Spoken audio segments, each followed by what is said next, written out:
Welcome to the thematic discussion brought to you by Livewire Markets. I'm Makybe Kidman, and today we're going to talk about what's happened over the year. It is December, we're all exhausted, and what a year it's been. We've been up, down, up again, and guess what?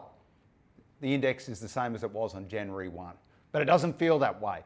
It has been enormous change that we've all lived through, and all good stock pickers change their portfolio, and their portfolio speaks to them. It talks to them and tells them what's happening out in the market. And to discuss the situation, we've got Ben Rundle from NAOS Asset Management, and Steve Johnson from Forager Funds. Steve, start with you. What is your portfolio whispering to you? Sweet nothings at the moment. Is it a good environment? And have you turned it over a lot since that way back on January 1 when the index was about the same as it is now? Maybe start with the second question, Matthew. The answer is yes, quite a bit of change. And for us, that the biggest difference has been out of some things that hadn't been working for us for years and into some businesses that are performing very, very well. So the quality of the portfolio has improved quite a bit. And that's a lot easier to do when you've got lots of opportunities in front of you. We probably should have done it earlier, but easier to do when there's lots of opportunities in front of you. I'd describe the overall opportunity set as probably a 6 out of 10. It's a little bit better than average. What was it in March, or end of March? A 10 out of 10 in terms of good. Yeah, and it's hard to convince investors. You know, I've had people ring me up in the past week. I've seen this vaccine news. Must be a great time to invest. I want to put some money in. That's like calling your bookmaker after the Melbourne Cup and saying, Makybe Diva's won, I want to put some money on it. It just doesn't work like that, right? We've seen the market move a lot. And I think the opportunity set is worse today than it was even a month ago or 2 months ago. But it's still good. I still think you own equities for the next 10 years here and you're going to do fine. And I still think there's a lot of diversity out there in terms of pricing of individual businesses. And for us as stock pickers, that's a healthy environment for adding a bit of value over and above what markets do. Geez, we're talking 10 years, Ben. I'm trying to get through this year. I'll put the same question to you. A lot has changed. The index might be flat, and that's just the way it's panned out over 12 months. But has the opportunity changed? We are in a recovery. We have got lower interest rates. How does that affect your portfolio? Look, I think from a general investor standpoint, the opportunity has changed because what's happened is there's been a huge amount of stimulus come into the market, and all of a sudden we're seeing a lot of economic indicators really improving from where they were. And I think you can continue to see that drive the overall economy. So from where we sit at the moment, there seems to be a lot of opportunities and a lot of rocks to look under.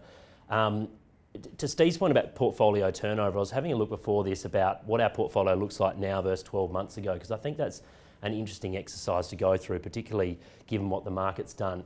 And I was quite surprised there was only 2 changes to our portfolio, and that's a little bit due to our investment process. So we are super concentrated investors. We've only got about 10 to 12 holdings in each fund. And the very nature of their liquidity means that we can't move, you know, if there's a huge sell-off, we're not selling out of our position the following day. And Steve makes that point too. You know, you get calls from investors sort of saying, well, move into this part of the market, move into that part of the market. And I think, you know, action for the sake of action doesn't generate investment returns. You always find yourself chasing your tail. So, you know, fortunately, that strategy for us this year has worked out quite well, and you end up being in stocks that eventually start to do well, and you've got a position in your set and you can ride that wave. So those 2 new positions that you've taken, was that towards the bottom? Was there value created, and where did you move into? Well, we got lucky with one. We got a takeover bid in January or February for one of our stocks and sold into that prior to the pandemic. There was only one new position. We topped up an existing position, but the way that we look at new positions in the portfolio, typically it'll be a company that we've been looking at for a long time. And you know, in a market where you do get a sell-off, then that's your opportunity to buy something that you've maybe liked for a long period of time when the valuation just didn't make sense, and that was the case with this particular stock. So they do provide opportunities, depending on how much cash you're sitting on, you know, depends on how much you can take advantage of them.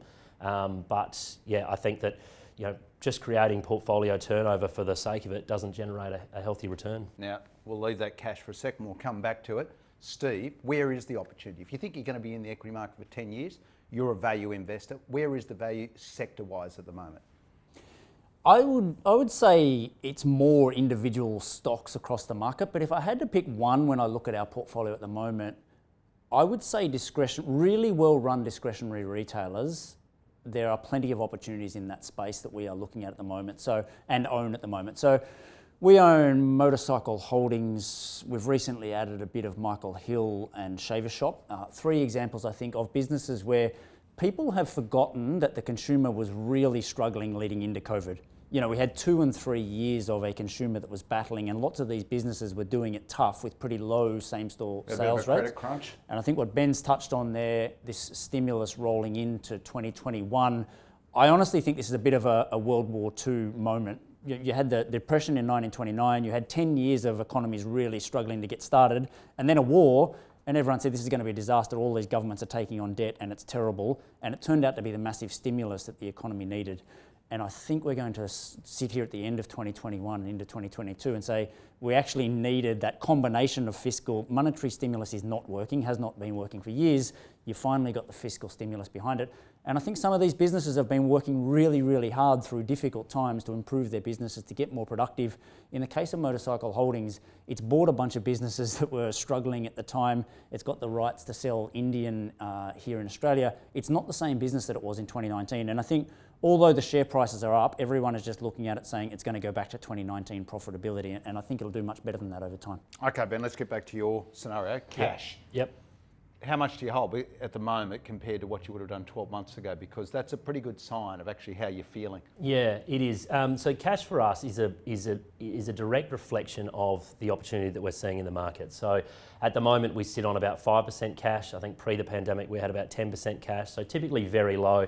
And actually I was going back through fund manager monthlies the other day and looking at what everyone was holding, you know, at the bottom of the pandemic, and there was a long list of fund managers who were holding 40 and 50% cash at the absolute bottom, which, you know, tendency, you know, leans you towards that way to be cautious. But typically for us, we sit on very low cash levels purely because we are concentrated, and if we can find an opportunity, we aren't trying to time the market. We'll invest if we think the company we're investing in is at the right valuation, regardless of what we think the market's going to do. But you have got less cash, which is a good sign. Yep. It must mean you're generally positive. Yep. Put the same thing, you're looking at stocks all the time. Sector-wise, what looks attractive now? What would you be focusing your attention on? So I think Steve makes a good point, is there's certain stocks and there's certain parts of sectors that I think look interesting at the moment. So I'll give you an example. If you look at the tech sector, I don't think there's anyone out there who doesn't agree that the tech theme or tailwind will continue for quite a few years' time.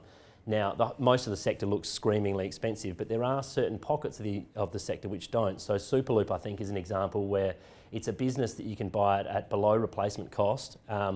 Their assets are relatively new, and so because of that, I think the most utilised part of their network is only about 30% at the moment. So you've gone through this investment phase, and now you're going through the earnings growth phase where you're getting a huge tailwind of people requiring more data, faster internet, and that fibre network will really become an infrastructure-like asset that's going to have a significant amount of earnings growth over the next 4 or 5 years. So put the same question to you. Cash, it's an insight? Yep. More or less than, say, 12 months ago? Less. So 5 to 15 for us is normal. We are currently at 5. We were running on fumes up until a few months ago. We literally had every cent that we could scrape up invested. And I still think it's reasonably prospective out there. But again, it's changed a lot even in the past month. You know, portfolio's up 13, 14%, both of our international and Aussie fund just in the last month. And that's on the back of a pretty strong period prior to that. So I still think it's a good opportunity set. It's just not what it was a few months ago. So if I went back 12 months, you were close to that 15% mark? Would have been about 10 in both funds, that's right. Yeah, exactly. Okay. So sorry, just really quickly, I do think people pay me to invest their money in the stock market, and I want to be mostly invested most of the time. So for us, that means in that 5 to 15 range, 8 years out of 10, I would say. If we're above that, I'd take it as a signal. If we're in that range, you know, it could change overnight. It could change with one idea. Could be a restructuring or a cap raise or a takeover that changes that cash weighting for us fairly significantly just from 1 week to the next. So, you know, 5 to 15 is just normal operating levels of cash, I'd say. So it's been an unusual year. 20 odd years I've been around, I've never seen something drop 38% and then get it all back before the year was out. Lessons out of 2020. What have you learned as a portfolio manager? Because you can't sit here and tell me you've experienced this before. It's new. It is new. And number one lesson for me, businesses are dynamic things. They're not spreadsheets. We all sat there in March and we said, well, this business's revenue is going to be down 30% and therefore it's going to be losing money and you know, it's worth nothing. And that was a massive, massive mistake from people, because when you've got a business with a good management team and someone with a whole heap of skin in the game, they can change what that business does, they can change its cost base. And you've seen dozens and dozens and dozens of businesses turn around and say, okay, our revenue is down 30%, but our margins are actually up. Ben and I are both big shareholders in a company called Eniro, which has done an absolutely sensational job through this environment. It's in marketing services. You know, everyone looked at it and said, this thing's going to get absolutely hammered. And they made more profit last financial year than they made the year before. And that's been the really big thing for me. I think if you can find the right business, you just trust the management to get on with adapting to the environment, and you don't need to worry about it anywhere near as much as an investor. So from that, don't be as scared as the real world feels, because businesses can evolve. Is that what you're saying? They can evolve and they can adapt to the environment that they're in, yes. And I think that's why it's important that they've got the balance sheet to manage that. You need to look at financial leverage and those types of things, but also look at the incentives for the management team to really do something about it.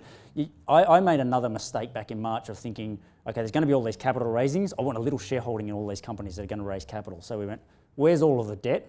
Let's go around and buy a little bit of shares in all these companies that have got debt. And you know, all the companies that raised money were the ones where there was no skin in the game.